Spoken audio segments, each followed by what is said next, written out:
अगर भगवान मेरी इच्छा पूरी नहीं कर सकता तो मैं शैतान के पास जाऊंगी। ऐसा कहकर वो अपने बेटे की लाश लेकर घर जाती है और उसे घर में छोड़कर खुद जंगल वाले कब्रिस्तान की ओर बढ़ जाती है।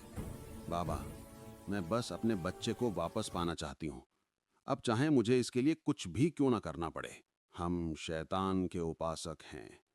भगवान के सताए हुए लोगों को शैतान अपने पास शरण देता है। इस दुनिया में ऐसा कोई काम नहीं जिसे शैतान नहीं कर सकता। आज से शैतान ही तुम्हारा मालिक है। बोल, मंजूर है? मुझे मंजूर है बाबा। शैतान को खुश करने के लिए मैं खुद को भी बलि चढ़ा सकती हूँ। बस मेरा बेटा ला दीजिए। बस, बस, मैं समझ गया। अब ध्यान से सुन। अगर तुझे अपना बच्चा वापस चाहिए तो 21 दिनों तक एक कठिन विधि करनी होगी। बोल, कर सकेगी? आप बस आज्ञा दीजिए बाबा। बलि तो देनी होगी, लेकिन अपनी नहीं, एक शिशु की। शैतान के दरबार में जान के बदले जान देनी पड़ती है। तुझे 21 दिनों तक शैतान की साधना करनी होगी। 11वें दिन एक मुर्गे की बलि देनी होगी और 21वें दिन नवजात की बलि देने पर तेरा बेटा जीवित हो जाएगा।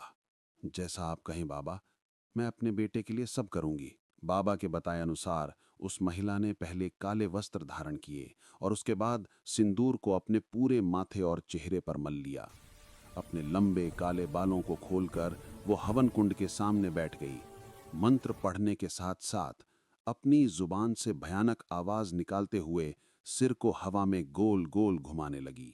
बाबा के बताए हुए विधि अनुसार वो पूरे 10 दिन तक तंत्र विधि करती रही। 11वें दिन उसने पास में रखे काले मुर्गे की गर्दन पकड़कर मरोड़ दी और उसके रक्त से जमीन पर बनी भयानक आकृति को आहुति दे दी। मुर्गे के पंख नोचने के बाद उसने उसके टुकड़े किए और जमीन पर बनी तंत्र आकृतियों को समर्पित कर दिया। मुर्गे की बलि के साथ ही उसने शैतान साधना का प्रथम पड़ाव पार कर लिया था। अगले दिन अमावस्या थी। रात के गहरे अंधेरे का फायदा उठाकर वो कब्रिस्तान की ओर निकल गई। किसी नवजात की हत्या करने में उसके हाथ कांप रहे थे, इसलिए बाबा के बताए अनुसार वहां जाकर उसने एक नवजात शिशु के शरीर को खोदकर कब्र से बाहर निकाल लिया। बच्चे का शरीर लेकर वो अपने घर लौट आई और तंत्र के सबसे भयानक और दुर्लभ अध्याय की ओर बढ़ गई। उसने मृत बच्चे के शरीर से सारे अंग बाहर निकाले और घास फूस से उसे फिर से एक बच्चे जैसा बना दिया। अगले 10 दिन तक वो तंत्र की सहायता से उस पुतले में प्राण फूंकने लगी। बाबा ने बताया था, शैतानी किताब का ये सबसे कठिन अध्याय है। यदि अभिमंत्रित करने से एक बार भी उस पुतले में प्राण लौट आए तो वो किसी जिन से भी ज्यादा ताकतवर हो जाता है। बेटे के मृत शरीर को हर रोज बर्फ में रखने के बाद भी अब उसके शरीर से दुर्गंध उठने लगी थी। 15 दिन बीते तो उसके बेटे का शरीर जगह जगह से सड़ने लगा और उसमें कीड़े मकोड़े दिखाई पड़ने लगे।